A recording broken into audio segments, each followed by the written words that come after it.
Quand Dieu te connecte à un père, sois un fils. Tout à l'heure, j'ai parlé de fils de Dieu, mais sois un fils pour ton père. C'est ce que Salomon dit en Proverbe 4.3. Il explique pourquoi il est venu au pouvoir. Il dit, j'étais un fils pour mon père.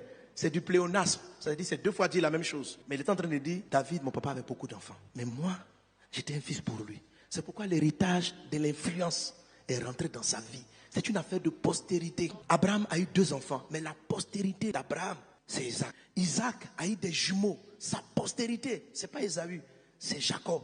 Jacob en a eu 12. Sa postérité, c'est pas les 11 autres, c'est Joseph. Si Dieu t'a connecté à cette vision, il t'a connecté à un père, sois un fils. Et Satan va te tenter d'être déloyal. S'il a coupé ta loyauté vis-à-vis de ton père, tu verras, ton ministère ne va pas aller quelque part. S'il lui avait donné les nations, Dieu t'a connecté avec lui pour que tu surfes là-dessus pour prendre les nations. Tu vas briller, tu vas être un prédicateur excellent. Mais le jour où Dieu t'a connecté avec un père à qui il a donné les nations, si tu es déloyal avec cet homme, toi aussi, tu perdras.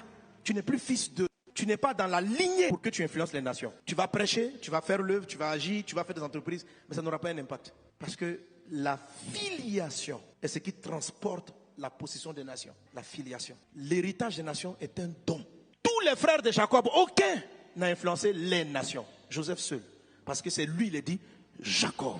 Voici la postérité de Jacob, Joseph. Donc dès cet instant, l'héritage d'Abraham était sur lui. Et il est rentré en Égypte, il est devenu une bénédiction pour la nation égyptienne et pour toutes les nations.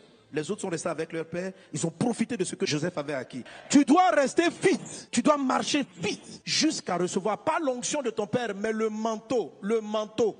Le manteau. Le manteau est différent de l'onction. Le manteau est plus que l'onction. C'est pourquoi cet habit a créé autant de problèmes.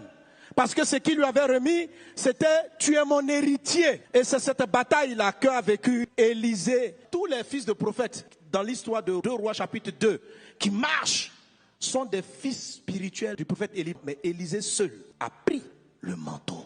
Les autres ont pris l'onction. Et cette histoire est belle. Je vous explique comment on valide ce test. La Bible dit, quand Élie allait remettre le manteau, il a quitté Gilgal. Gilgal, c'est l'endroit où on a fait la circoncision du cœur. Élisée était avec lui à Gilgal. Après, ils arrivent à Bethel.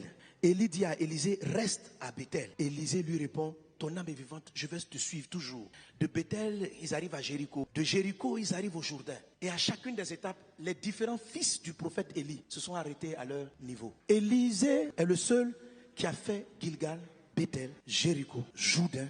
Il a suivi son père jusqu'à ce qu'il rentre après le Jourdain. Et maintenant, le manteau est tombé. Et il a pris le manteau. Les gens ont pris l'onction de leur père, mais pas le manteau. Quand Élisée demande, je veux la double portion de ton esprit. La double portion, ce n'est pas 2 fois l'onction. C'est le terme pour dire l'héritier principal. L'héritier principal recevait 2 fois la portion, décrit dans le livre de la Genèse. Donc c'est de ça qu'il parlait. Il dit, tu as beaucoup d'enfants spirituels, mais je veux prendre ton héritage. Aucun des autres prophètes n'a conquis les nations comme Élisée. Parce que dans Élie, il y avait une onction prophétique sur les nations. Il ne pouvait pas transmettre ça à tous ceux à qui il prêchait. Il fallait quelqu'un qui prenne le manteau. Et le manteau n'est pas donné à tous. Dieu prend quelqu'un dans une génération et puis il l'habille. Parce que généralement, cette personne même a été un fils. Et il va te connecter. Et tu auras toutes sortes de choses pour te dissuader de continuer à le suivre. Mais Élisée l'a suivi. Élisée était à Gilgal. Gilgal, c'est le changement du cœur. Donc Élisée a pris le cœur de Élie. Les autres n'ont pas pris le cœur. Il arriva à Bethel. Bethel, c'est l'endroit où on ouvre le ciel. Ça, c'est ceux qui ont la vie de prière de leur père. Les ouvreurs du ciel. Ils prient comme Pasteur Marcelo.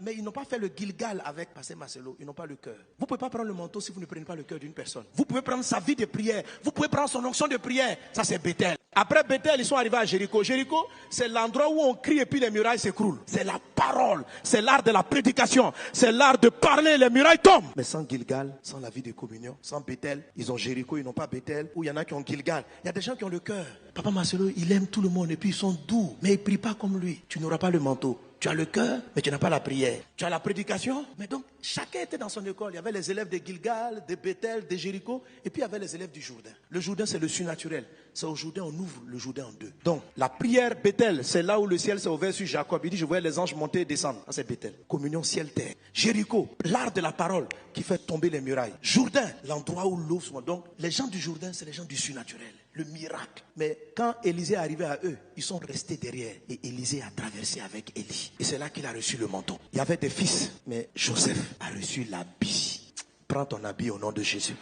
Prends le manteau au nom de Jésus. Donc pendant que vous êtes dans la maison du Père, s'il vous plaît, la Bible dit Joseph paissait les troupeaux de son père. Paissez les troupeaux de votre père. C'est ici que vous allez être qualifié pour le sommet. C'est quoi le cœur du pasteur Marcelo? C'est quoi sa communion avec Dieu, son Bethel? C'est quoi son Jéricho? Qu'est-ce que Dieu lui a donné comme message? C'est quoi le surnaturel de Dieu dans sa vie? Prends toutes ces onctions-là. Ne dis pas, moi je n'aime pas prêcher comme lui, prêche comme lui. Voici la postérité de Jacob. Joseph. C'est-à-dire que quand Jacob regarde Joseph, il se voit. Il dit parce qu'il l'avait eu dans sa vieillesse. C'est-à-dire qu'il voyait en Joseph le cumul de toutes ses expériences, de toutes ces années. Le manteau d'un homme de Dieu, ce n'est pas l'onction. C'est le cumul dans le temps de ce qu'il a acquis. Ses expériences, son cœur, comment Dieu l'a forgé avec le temps. C'est un test à 4 niveaux. À Gilgal, à Bethel, à Jéricho. Le test du manteau. Joseph a reçu l'habit.